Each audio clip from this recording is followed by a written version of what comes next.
मेरा ये सौभाग्य रहा कि पिछली बार जब मैं आया तब आपकी संविधान सभा को संबोधित करने का मुझे अवसर मिला था, कॉन्स्टिट्यूएंट असेंबली को संबोधित करने का अवसर मिला था। और एक प्रकार से नेपाल के सभी स्टेक होल्डर्स कहिए, नेपाल के सभी क्रीम कहिए, वो सभी एक विशाल समूह के सामने मैं आया था।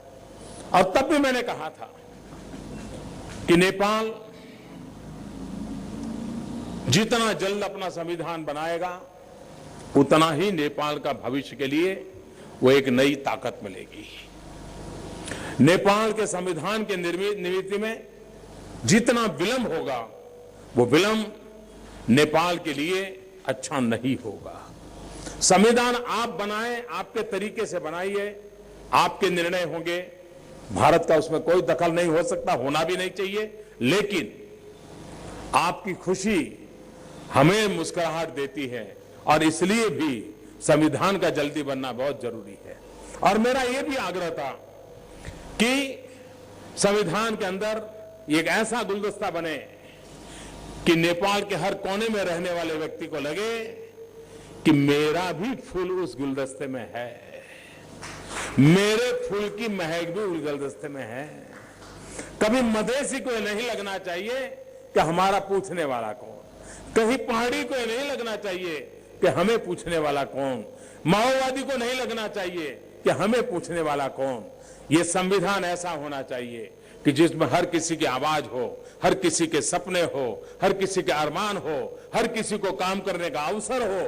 और वो काम नेपाल की संविधान सभा बहुत अच्छे ढंग से आगे बढ़ रही है, लेकिन समय बहुत जा रहा है। और मैं इसलिए सार्वजनिक रूप से आज नेपाल के सभी राजनीतिक नेताओं से आग्रह करूंगा, संविधान का निर्माण सहमति से ही करने से फायदा होगा। संख्या के बल पर संविधान का निर्माण कभी भी नेपाल का भला नहीं करेगा। सहमति से संविधान बने और आगे चल करके भी, आज भी भारत का संविधान इतने साल हो गए, हर वर्ष हम कुछ न कुछ अमेंडमेंट करते ही जाते हैं और वो अमेंडमेंट 2/3 से करते हैं। एक बार संविधान सहमति से बने, बाद में संसद बने और संसद में 2-4 चीजें जोड़ने कम करनी लगती हैं तो आप 2/3 बहुमत से जरूर कर सकते हैं। लेकिन पहला प्रारूप अगर सबको अपना नहीं लगता है तो नेपाल को बहुत बड़ी कठिनाई आएगी।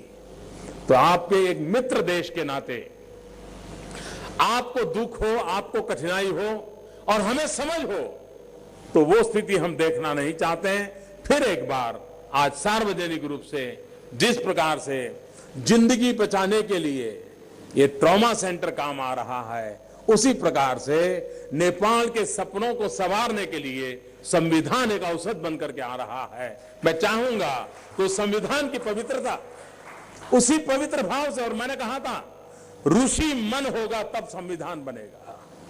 संविधान सभा में बैठे हुए हर व्यक्ति का ऋषि मन होना चाहिए और ऋषि मन को लेकर के संविधान का निर्माण होगा। ये मैंने आग्रह से कहा था।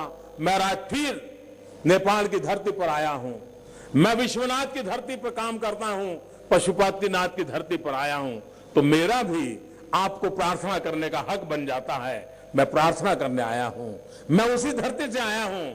अगर बौद्ध गया से मैं आज एक पौधा लेकर के आया हूं, जो हमारे एम्बेसडर लुम्बिनी में जाकर के उसको रोपित करने वाले हैं। एक ऐसा संदेश लेकर के आया हूं जो हमें सांस्कृतिक प्राण शक्ति देता रहता है। और उस भरोसे भी मैं कह सकता हूं कि मैं प्रार्थना करता हूं कि आप संविधान बनाने के काम में विलंब मत कीजिए, सहमति से बनाने का ही प्रयास कीजिए और सारे रास्ते नए संकटों को जन्म देंगे। मैं अयोध्या और जनकपुरी का नाता जानता हूं, इसलिए भी हम लोगों को आपसे प्रार्थना करने का हक बनता है कि आप सहमति से संविधान का निर्माण कीजिए, जल्द कीजिए। लोगों की आशाओं पर आप खरे उतरे। आप देखिए आप लोगों का नेतृत्व नेपाल को कहां से कहां पहुंचाएगा। और युग इस भूभाग के भविष्य का है, एशिया के भविष्य का समय है। नेपाल को ये मौका चूकना नहीं चाहिए। विश्व के अंदर एक ताकत बनकर के नेपाल ने खड़ा होना चाहिए। लोकतांत्रिक अवस्था नेपाल को एक नई ताकत देगा, नई पहचान देगा। विश्व नेपाल को स्वीकार करने लग जाएगा। ये स्थिति आपके हाथों में है, मौका आपके पास है। 30-40 दिन का समय बचा है। मैं विश्वास करता हूं कि इस काम को आप आगे बढ़ाएंगे।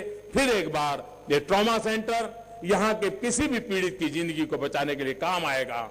भारतवासियों को बहुत संतोष होगा। हमारे लिए एक प्रकार से सेवा परमो धर्म, जीव दया का ये काम हुआ है। एक मन के संतोष के साथ मुझे इस अवसर पर आने का अवसर मिला। मैं आपका बहुत बहुत आभारी हूं, प्रधानमंत्री जी का बहुत बहुत आभारी हूं। उनके परिवार में संकट होने के बाद भी जिस उमंग और उत्साह के साथ इस पूरे सार समिट की आप चिंता कर रहे हैं, पूरा नेपाल अभिनंदन का अधिकारी है। मैं एयरपोर्ट से उतरा हूं, मैं देख रहा हूं क्या उत्साह है, क्या उमंग है। आपने सार्क देशों के सभी नेताओं का दिल जीत लिया है।